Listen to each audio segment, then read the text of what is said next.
Welcome to the deep dive. Let's talk carry-ons. You know that moment you're staring at your bag, then your stuff, thinking, how on earth is this going to work? Oh, absolutely. That pre-flight packing puzzle.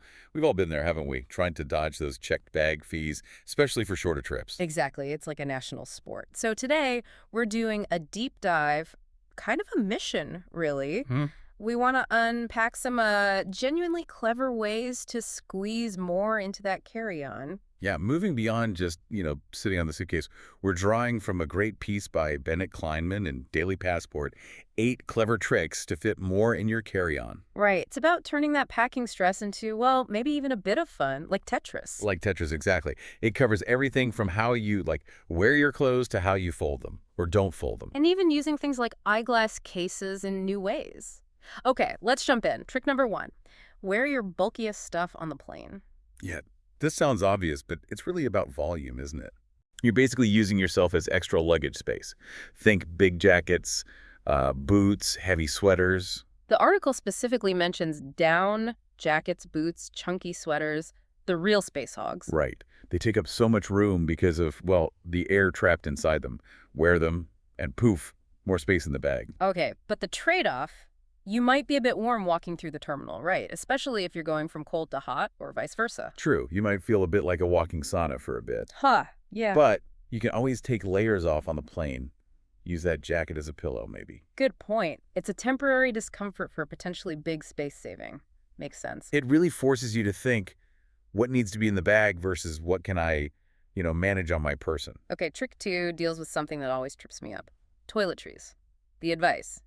Bring samples. Yes, this is so smart. Full-size bottles are heavy and bulky and often not even allowed in carry-ons if they're liquids over the limit. Right, the dreaded 311 rule. Exactly. So grabbing those free samples you get at beauty counters, like Sephora, which the article mentions, is perfect. They're tiny, they're TSA friendly, and you still get to use your favorite stuff. Mm-hmm.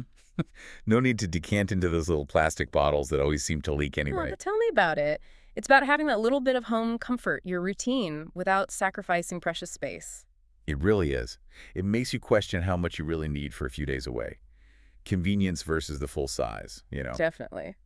Okay, moving on to something a bit more technical. Trick three. Use a vacuum sealer. Ah, yes. This involves a gadget, but the payoff can be huge. How huge are we talking? Well, these bags work by sucking out all the trapped air from your clothes. The article suggests you could reduce volume by up to 80%. 80. Wow, 80%, that's a lot. That could mean fitting way more in. It could potentially mean fitting like 5 times as much, according to the source. They even mention a specific compact electric pump from Wanalit. So this is for the serious packer, the one really committed to maximizing space. It is. But there's a catch, isn't there? I was wondering what's the downside. Wrinkles. Squashing clothes that much can definitely lead to more creases in certain fabrics. Ah, okay. And you need the pump or a vacuum at your destination if you need to reseal things mid-trip. So you need to factor that in. Right. So it's space versus potential wrinkles and needing the gear. Something to weigh up. Definitely. Depends on your trip and how much you hate ironing. Fair point. All right, trick number 4 might be controversial for some.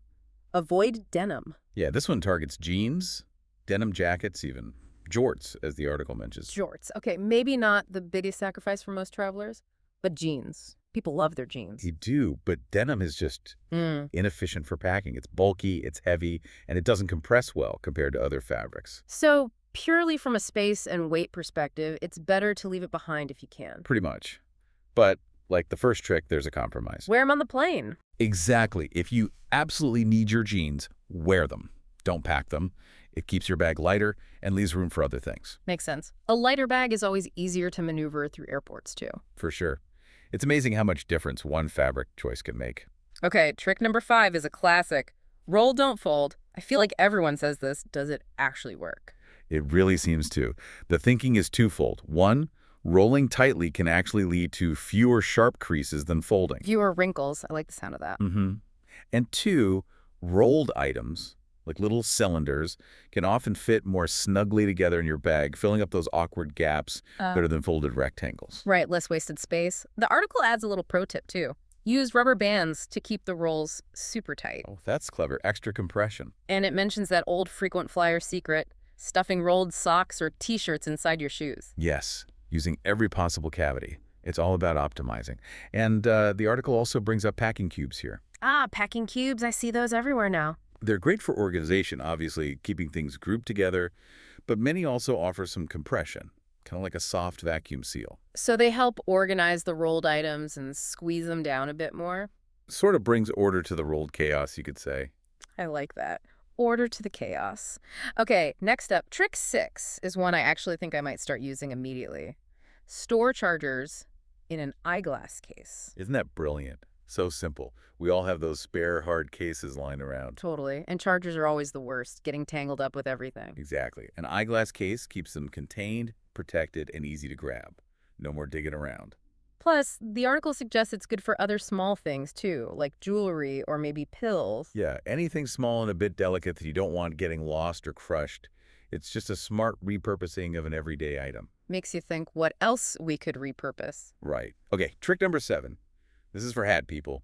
Pack your hats upside down. Upside down. How does that help? Well, think about a hat, especially something like a sun hat mentioned in the article. When you turn it upside down, the crown creates a natural bowl shape. Ah, I see. So you can fill that space. Precisely. Uh-huh. Stuff it with socks, underwear, maybe a rolled-up swimsuit or T-shirt, things that are soft and can take the shape. That is genius. You're using dead space. And does it help the hat? It does. That's the other benefit. By filling the crown, you help the hat keep its shape and stop it getting squashed flat by everything else in your bag. Okay, that's genuinely clever.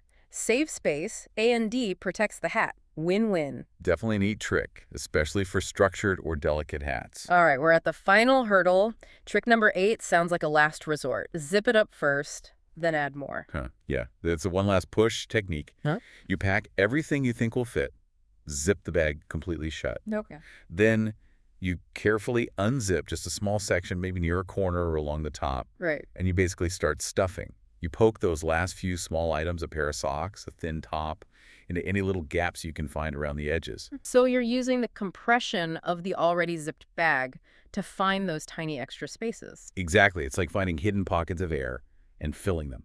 Yeah. It requires a bit of determination, maybe some strategic wiggling. I can picture it. It feels a bit like cheating gravity, but hey, if it works for that last essential item. It really highlights that packing isn't just the initial layout, it's also that final adjustment phase. So wrapping this all up, it's pretty clear that efficient carry-on packing is much more about strategy than just brute force, isn't it? Absolutely. It's about thinking smart. These 8 tricks, from wearing bulky stuff to, packing hats upside down in that final zip and stuff method. Yeah, they give you a whole toolkit. They do. And it shows that even small changes in how you approach packing can make a really noticeable difference. It's empowering in a way. It is. Which leads to a final thought for you, the listener. Think about your own packing style. Which of these tricks kind of jumped out at you? Maybe pick 1 or 2 to try on your next trip. See if it makes things easier. Mastering the carry-on might seem small. But it feels like a win. It does. It could genuinely make travel feel a bit smoother, less stressful, and maybe, just maybe, a little more enjoyable right from the start.